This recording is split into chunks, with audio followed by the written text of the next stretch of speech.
Hi all and welcome to my 3.24 League Start Plans ish video. I'll explain the ish in a moment.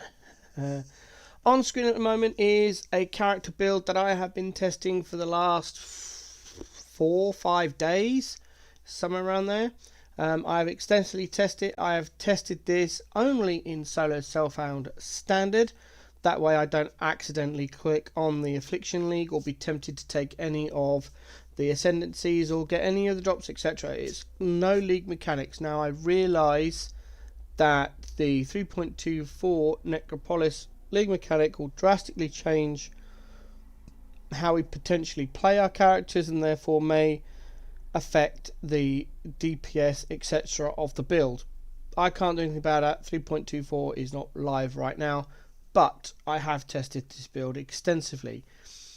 I did not come up with this build. This build was passed to me by the Discord user Shads404, I think their handle is. They're part of Bale Mage's community on Discord. They shared their PoB with me. I've amended it immensely to the way I prefer to play the game, and I've added lots of notes and I've done a comprehensive bath of building. I think Baylor Mage may do a build guide on this video, which will possibly be better than this one, but anyway, let's get into it. I'll go through the gearing, etc. of the character in a moment. First of all, I want to show you the PoB. I'll just open it up. This is completely up to date with the PoB fork that you can download anywhere, version 2.41.0 apparently. Here it comes. There we go. Boop. As you can see, PoB Community Fork 2.4.0. Okay, so what's going on this PoB? Well, lots of stuff. Essentially what you need to do is you start off as a duelist. This is a duelist champion build. I used to have many trees, like one for each act, but it depends on how much people level, depending on where you are. So now I just do act 1 to 6, then a respec at 6, and then continue on from there. Some of these nodes are going to be dependent on your stats. If you happen to hit the intelligence requirement, you won't need to take this node, and you can free that up to put it somewhere else. We start off by taking precise technique. So we come through all of these nodes, we pick up Fury Bolts. Down here we pick up Life and Mana Leech. That is your priority, to come through here, grab Fury Bolts for the strength. This build is strength hungry, so we've got to have Fury Bolts. We come through here, we pick up the Leech. That'll make your quality of life so much better. If you want to, you could put more into Life or Mana Leech, entirely up to you, but I found that just the 1 point was fine. You then come through, get the Life or Precise Technique, depending on whether you're dying or not. I didn't. I was able to take Precise Technique and then go for the Life. Then I came down and get Fangs with Frost and picked up the Cold Mastery. At round about this juncture, somewhere around here, I started having int problems, so I took Wisdom of the Glade. You could also take Beef as well if you can't / are having problems with the strength. I'll go through the gem setup in a moment. I then came up here and took these nodes. I didn't take the Elemental Mastery till later, because at that point I was finding my life was dipping quite low, so I came up and got Herbalism. Once I got Herbalism, I came up and got Survivalist. I dropped down then to get the Elementary Mastery, and then it was all Dex Travel nodes. I came all the way up through the Int to pick up Mind Drinker and the Mana Mastery. After that, I dipped into Blood Drinker. From there, I took Multi-Shot, and after that, I filled out the rest of the tree. So yeah, that is Act 1 to 6. That's how I did it. Skill-wise, we do a couple of skill changes. So this is how I started Act 1. You could change a skill. I tried several different skills. I didn't try Spectral Throw. I can't get the hang of getting the Spectral Throw to return through the mobs. I tried and I Frostblade works really well. It's the best one you can have at this level, in my opinion, after extensive testing. Ancestral Protector with Cold Strike. There's your auras from Act 1 to 4. We have Frostblink at level 1. We keep it at level 1 to keep the int down. You buy this from the vendor as soon as you can. You've got Whirling Blades and faster attacks. This is your main travel skill, at which point you don't really need Quicksilver.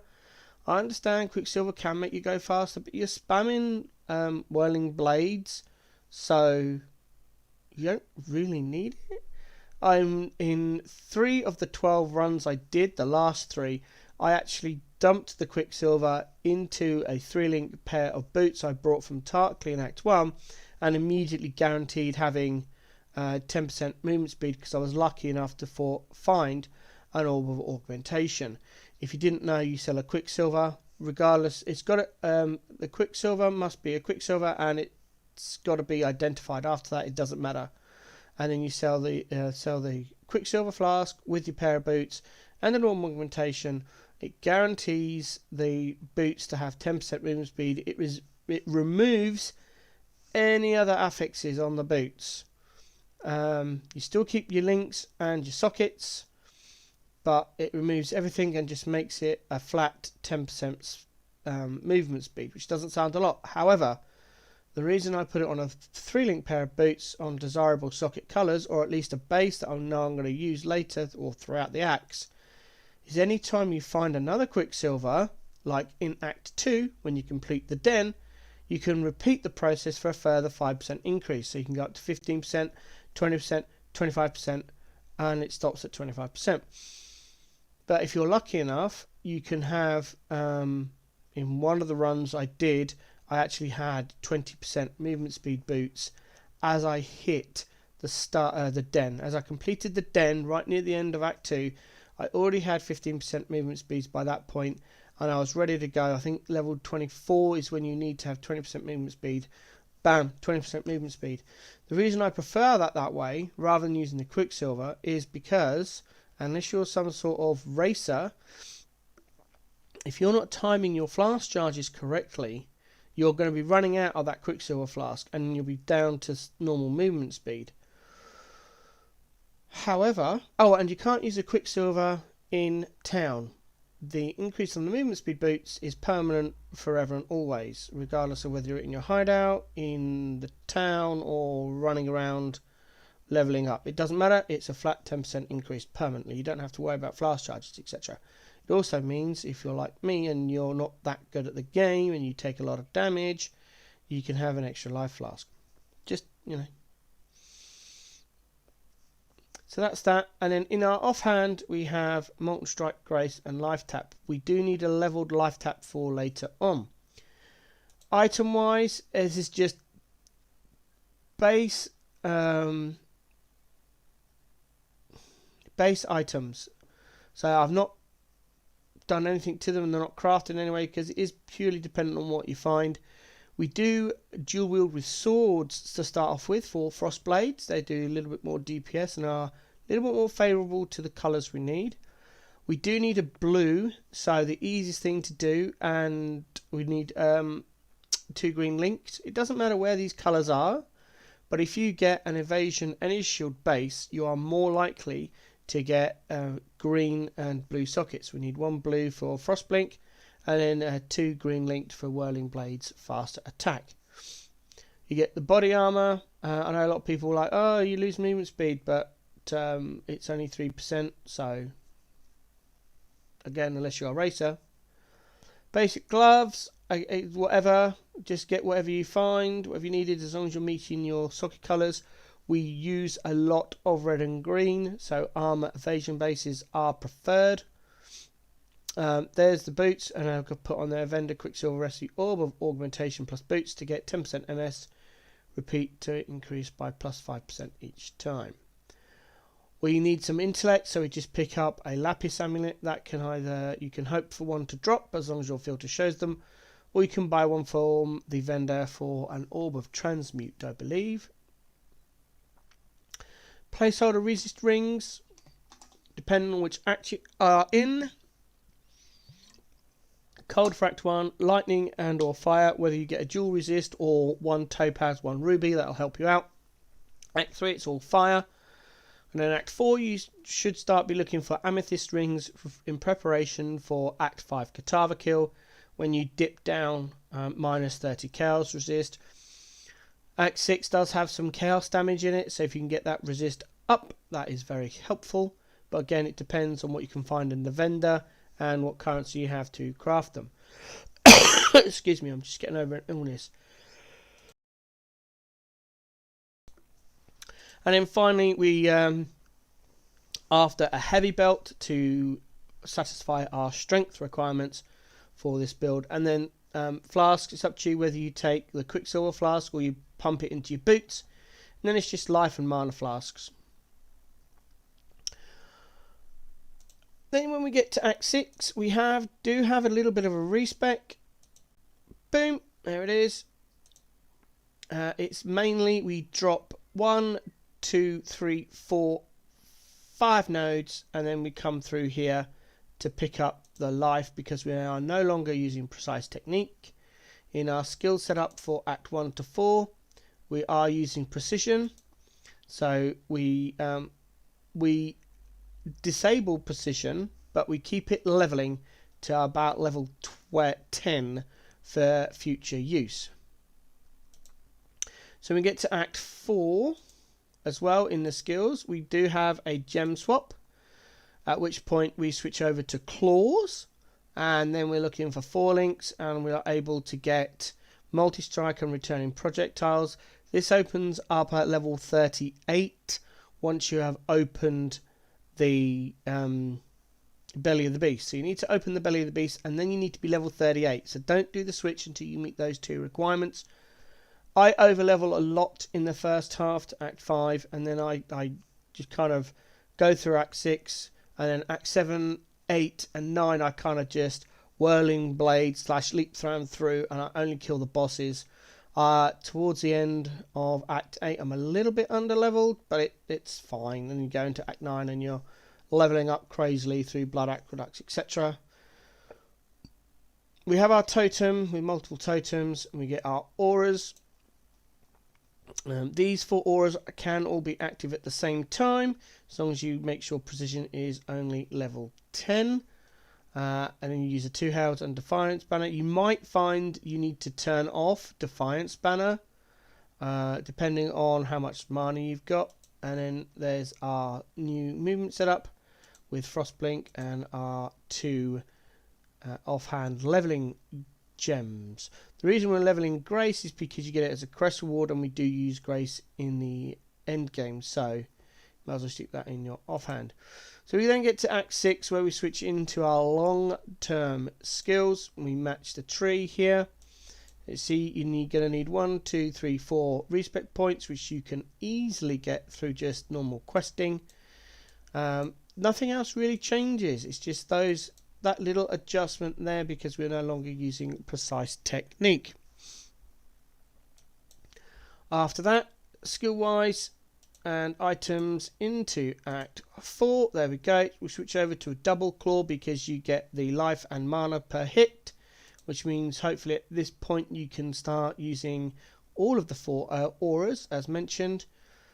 We've still got most of the gear we had, so we've still got the blue, green, green mask. Upgrade as needed, as you can see, just dependent. We're still using the MS boots because, like I said, once you get those movement speed boots, you've got an open suffix to craft on whichever resist you'd like. You could do cold resist, but again, once you've crafted it, be aware it's going to be an orb of scouring plus whatever else you need to do to replace it. You might want to wait until after Act 5, more so if you've got 20% movement speed boots, and then you can just resist once and you're good to go. We're after dual strength and intellect amulet because, as you can see, we are stat hungry. Resist rings again, and that strength belt. You might need to do some crafting on your gear for attributes to help level your gems, or you just don't level them. So yeah, that's that. We then get into Act 7 here to maps, and at this point, I know this looks a bit crazy, I'll explain that in a moment. You kind of take what you need. If you're a bit mana starved, you pick up more mana nodes, such as Revelry down here. If you're a bit life starved, you can come through to Bravery straight away.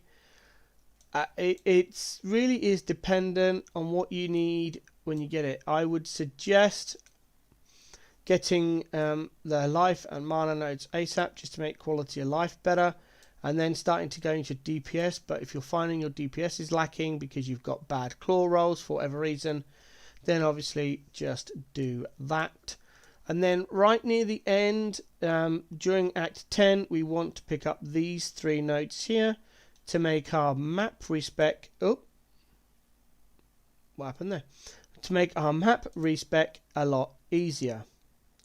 So here we go. We have a map respec. So we dump all these points and these points.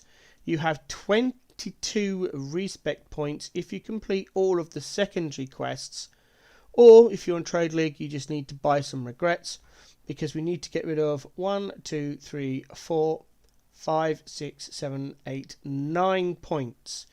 So we already used 4 earlier. That's 13 gone straight off. If you do all of the points, that only leaves you with 9. With that said, there's all your tree for your mapping respec. What I found also was quite easy to do was when you get your first lab, I took First Strike, Last of Fall to get that Intimidate and Adrenaline, which was really good to have. It's a really good quality of life. But then what I did, I got quite lucky. I ended up dropping 5 Orbs of Regret, and I completed all of the quests up to Act 9, and I just had enough points to be able to complete, because what I did is I completed Normal Lab, and then did Merc Lab, and at the end of Merc Lab I used my respec points to take off these 2 nodes. That's 10 respec points, and then I respec'd into Unstoppable Hero and was able to take Fortitude. On the other runs, I took First Strike, Last of Fall, then took Unstoppable Hero, and then had to wait until I could get Cruel Lab done near the end of Act 10 to pick up Fortitude. And going through Act 9/10 without Fortitude was rough. It was a bit hard to do, I will admit, so that's why I did it. I don't see the point in taking these 2 nodes straight away because it does nothing until you get Fortification, or Fortify. Yeah, Fortification/Fortitude. So I ended up taking this quite early on. I was about level 34 when I did Normal Lab, somewhere around there, and it really did help and the DPS. So that's what I did. I'm not saying that's what you have to do, but that was the best way to do it if you have access to all of the points. With that said, if we look at the skills, it doesn't really change until you get to the map respec, where hopefully you've picked up a 5 link. We do add in some more auras. We bring back precision. Now the level of precision you're going to have is totally dependent on your mana reservation as well. You do need the Defiance banner active. I would leave Blood and Sand until absolute last. Let's get into the items and update the items as well. Boom, there we go. And same with the actual main auras. Now Enlighten is just in there because I was doing some endgame testing and I forgot to take it out. However, you will need an Enlighten, but to begin with, you'll be probably using Grace, or in fact you will have Grace active, and then either Hatred or Wrath, because we're trying to activate Trinity. So using Molten Strike, which is a fire-based skill, so it depends what you roll on your claws. If you got more lightning, then obviously take Hatred. If you've got more cold, take Wrath. You should be able to have 2 of the 50% auras active.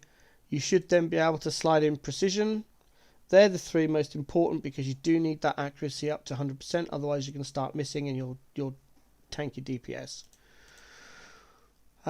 So that is how it all looks with the skills and the items. And then finally you get to the big min-max. You got early mapping, and then it's getting to the big min-max. Boom. This is a level 96 tree. The skills don't change. They just don't change. We end up corrupting Fever, with life tap. We've got life tap on our movement skills. We still to keep frost blink, just in case we get stuck on a hill or something. We just frost blink over. But our main movement skill will be whirling blades, faster attacks. Got molten strike. If you can't activate Trinity, then don't worry about it. Your main 4 links will be molten strike, returning projectiles, multi strike, elemental damage with attacks.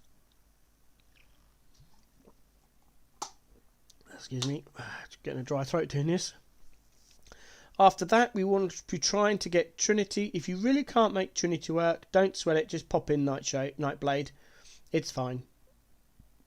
Then your Elms and your life tap, level 1 life tap mark on hit, Assassin's Mark. And then your other auras. And then if we look at the items to match that tree, etc. There we go. So there's your claw you're looking for, something like that.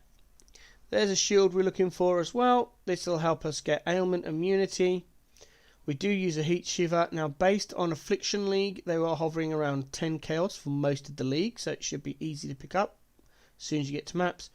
We are after a Yoke of Suffering. Not sure what price that will be this league, but that is our BIS amulet with a sovereignty enchant and also attribute modifiers for catalysts to try and hit our strength and intellect requirements. We do also go after a taming as well, mainly for the elemental resistances and then obviously all the damage it gives us. Your ring needs to be pretty specific, which means it's probably going to cost a fortune. We need that intellect up for our Wrath. If you're not using Wrath, you don't really need to worry about the intellect right now, but it is part of the end game. Then as much life and resists, whichever resist you're missing. And then you do need the non-channeling craft on there. And then you want to try and get the fertile catalysts. As far as I'm aware, they are still dropping the fertile card from... what's his name? Hillock, I think it is. Is it Hillock? No, that's not his name. That's the boss. Oh, what's the big dude from Betrayal and... oh, what's his name? Is it Hillock? Where's my Betrayal treat sheet? I've forgotten the names. Where's my Syndicate guide? That's what I want. There it is. No, it is Hillock. I was right. It is Hillock. Yeah. Hillock has a chance to drop the Fertile card. You only need 2 Divination cards to give you a Fertile Catalyst, which is the life and mana. So if you're doing Betrayal, you could gather it that way. Or, again, if you're in trade, you can pick them up that way. The Prismatic / Resistance modifiers we need on our Taming, that could get expensive. And then we're after Perseverance to get that lovely Onslaught while fortified. And again, also, we are after life and mana there for the increased max life. Or alternatively, you could pick up Prismatic to help out the cold resist. Your choice. Suggested flasks. Dum-dum-dum. We're also after a Lethal Pride for helping us get our strength. Not helping us. We need the strength for it. Ultimately, it doesn't really matter what you get on here. We are just looking for all the little strength nodes on there, +4 strength. And then it's whatever rolls you can get depending on your particular budget and what is available to get. But it's mainly after the strength conversion we're after. Legacy also, we're using a Fertile Mind to help our intellect, and that sits here. So it's not impacting too much. It's only going to give us, what is it? Dexterity, 10, 20, 30 intellect. You could play with the tree and find somewhere else to put it, but it'd be quite difficult to find because everywhere else requires more points. We're coming for Charisma anyway, so it's only 2 points. Getting a 2-point dual socket could be quite difficult. We also drop Mind Drinker at this point as well, which could be a bit of an issue, but it's up to you. You could either come up for Mind Drinker, 1, 2, 3, 4, and the Mastery, or you could go for the cluster setup. I went for the cluster setup rather than the mana, because that way I got some extra bits as well. We're going for a full cluster setup here, a partial setup at level 96. if you get to level 100, you could then slot in a medium cluster for projectile damage with eye to eye and repeater. So I went for introspection, small mana node of 2 passive point to get some attributes, resist, 25% increased effect, and introspection. These are expensive. Even the base types for these G cluster jewels are going to be expensive, let alone rolling it yourself or buying one pre-rolled. And then down here we have a Grace Sublime Form mana reservation 3-point cluster. The reason why we went for Grace is because it is our main 50% aura, but also it gives you an additional 10% all resists to help you out with your resists, which can be quite difficult. We don't have room in our build to get close to max resist without serious amounts of epic crafting or currency. You could, again, we've got 5 chaos resist on this one on both the little nodes here with 25% increased effect. The only way I could see it getting better is by getting a 35% increased effect. If you have the currency to do that, go for it. But that's how I've done this build. Most of it, like I said, comes from Shads, and then I've just play tested it and built it. There's leveling notes in the notes section here telling you what links to look for at the top. Then for each quest, what skill to purchase or buy and how the links go, with how your links should be looking at the end of each act. In Act 4 here you can see we drop the double strike because at this point we are using double strike, which is the jeweler's starting thing for tanky rares or bosses. Double strike, chance to bleed and maim.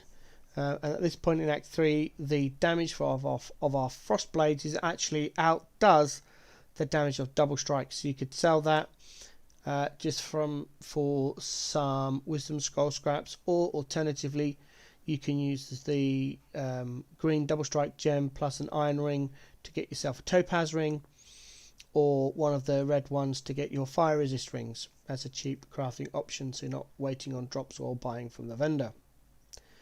After that we stay with frost blades until we get to Act 4, as I said, opening the belly of the beast and level 38. We can then use multi-strike and returning projectiles, and we fully switch over to our end game skill, Molten Strike, and there is all of the skills. Later on when we get to Act 6 we do have a little bit, you got a choice here. I have put on where to buy the gems so they're leveled, specifically Blood and Sand. Blood and Sand only goes to level 6. The leveling process of this gem is quite lengthy, so it would be better just to pop to Act 1 at least to buy this one if you don't do anything else. Otherwise you're buying from Lily once you've completed her quest in Act 6, but the gems will be level 1 only. These are all leveled, so it helps you out and saves you some XP leveling gems specifically as well, because in 3.24 you're losing that random killer rare, get a ton of gem XP. So it takes a little bit of time with the loading screens, but it's up to you whether you want to do that or just pick up level 1s everywhere. Alternatively, earlier in the campaign you could do library. Personally I find it too slow, it takes too long, especially it on average takes me 10 to 20 minutes. That time could be spent leveling and getting close to Act 6 where I can pick up all of the gems anyway, because even if you do the library quest you might not have the currency to get the gems you want or the sockets to start leveling them. This way most of the gems we need you can pick up already pre-leveled for free at the same cost they were back when. So Blood and Sand is actually still Orb of Transmutation from the Act 1 vendor. Then you see we got our level, our end game links there, where you will put them all, and the little note there that you're going to need your silver oils to get your sovereignty amulet anoint. Whoo, that was a lot. Right, I didn't expect this to be that long, to be honest, but that is 30 minutes of me just going through the PoB. So this is the character I've been leveling on my last test. This is the gear I've got. I am just about resist cap. I am 1 point off of lightning resist. I didn't get lucky with amethyst rings, so I've only got 1. but I'm only -7 chaos, and that has helped out tremendously. All my quicksilvers have gone into the boots, so I've got 15% movement. Well, I had a set of 15% movement speed boots. This dropped on the ground. I took it up straight away. I lucky enough got a double claw to drop, and I hit it with a alk, I think. I don't know. But this is all done, dusted. These are all the things as well. I've found this on the floor, kept it for a couple of acts, and now I've got it in there. I found this as was, so I've just put my travel skills in here.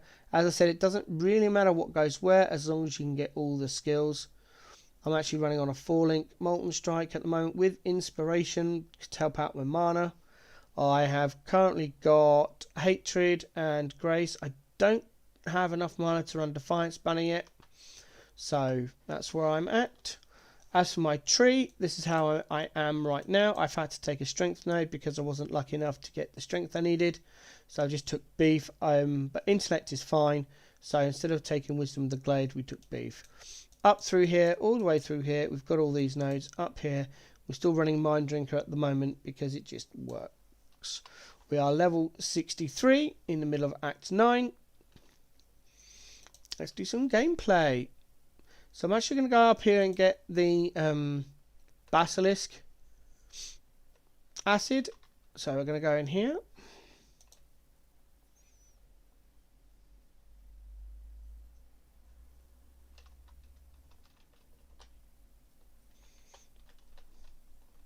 I don't stay and tank the rares. I don't see any point.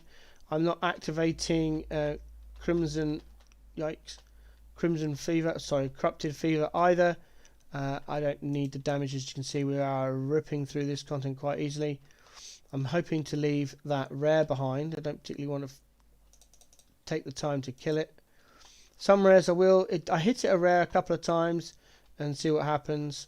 If it dies quite quickly, then I'll keep hitting it. If it doesn't, then I'll leave it alone. I'm just going to pop back down in a minute and grab that. Oh, mischarged. There we go. That's better. Wait for it. There we go.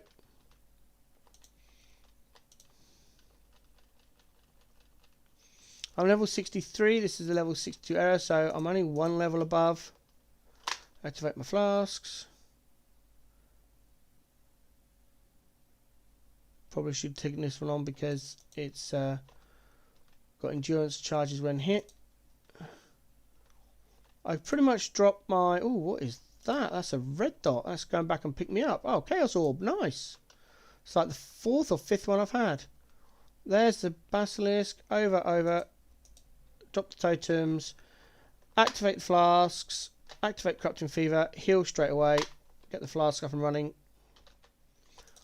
Dodge the beam. Oh. Be careful where I'm activating Corrupting Fever. Ah! I misjudged my Corrupting Fever. I do that a lot. This character has died many times because of that. It's not the build. That is definitely player error. Nothing wrong with the build. Our Corrupting Fever does, as you see, quite a lot of health loss, and I shouldn't really be doing it. The idea is you activate Corrupting Fever and then dip below and satisfy the requirements for Adrenaline. I haven't got Adrenaline at the moment because all my Ascendancy points are in Fortification, so there we go. Oh, get the recipe. That's it. I never remember what recipe does what, so. And there we go. Outside of the player area death, that's how this character works.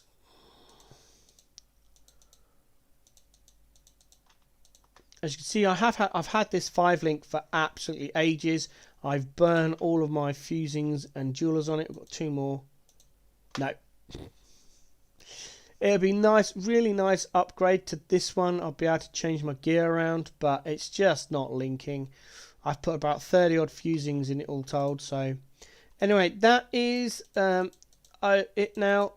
This character will be migrated out of solo self-found standard into standard, and I'll cut it all down, sell all the stuff, and then delete the character because its job is done. Hope you enjoyed this video. Sorry it was so long, but I do an extensive POB and I like to go through it all so you can understand where it is. I'll put the link for the POB down in the description below. I'll put my heist link down in there as well if you're thinking of doing heists. Technically it did get quite a big nerf because we cannot guarantee getting the smuggler's caches on the Atlas passive tree, unlike every other content in the game. Heist, you can only get 68% chance at max, and that means you are getting no other content outside of Masters and no Scarab drops as well. So Heist got a little bit screwed unless you use the map device craft. So I may end up heisting as a second or third character alt. We'll just see how the league goes. I'm also seriously thinking about playing hardcore. The reason for that is I am quite a slow and steady paced person when it comes to PoE. I do not like dying at all. This character has got so many deaths because I was just trying to speed through the campaign. I said this is like the 12th playthrough. I started counting the runs afterwards. This is on 9 now. This is test 9, but I've done 12 playthroughs. The first 3 were an Act 1, then an Act 1, 2, Act 1, 2, 3, and then Garth Test 1 was actually my first run to Act 4. So yeah, that's how it went. A lot of testing. I'm seriously thinking about joining Zizaran and all the peeps over there in hardcore trade. If you're a long time follower of my channel, you know that I only usually play League for about 6 weeks, and then I'm either playing other games or I switch over into standard and then have to wait a long time for my characters to come over. If your character dies in hardcore, any items in its inventory or equipped items automatically go to standard.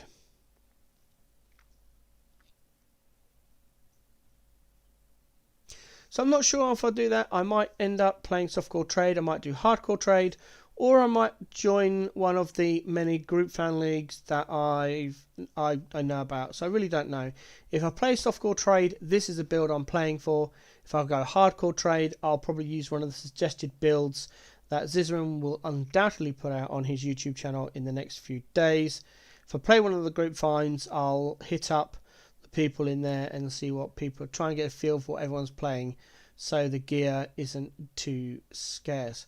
Again, sorry for the lengthy video, but I hope you enjoyed it, and I will be doing more PoE 3.24. If you're interested in Baldur's Gate 3, I've got a walkthrough series running on my channel as well.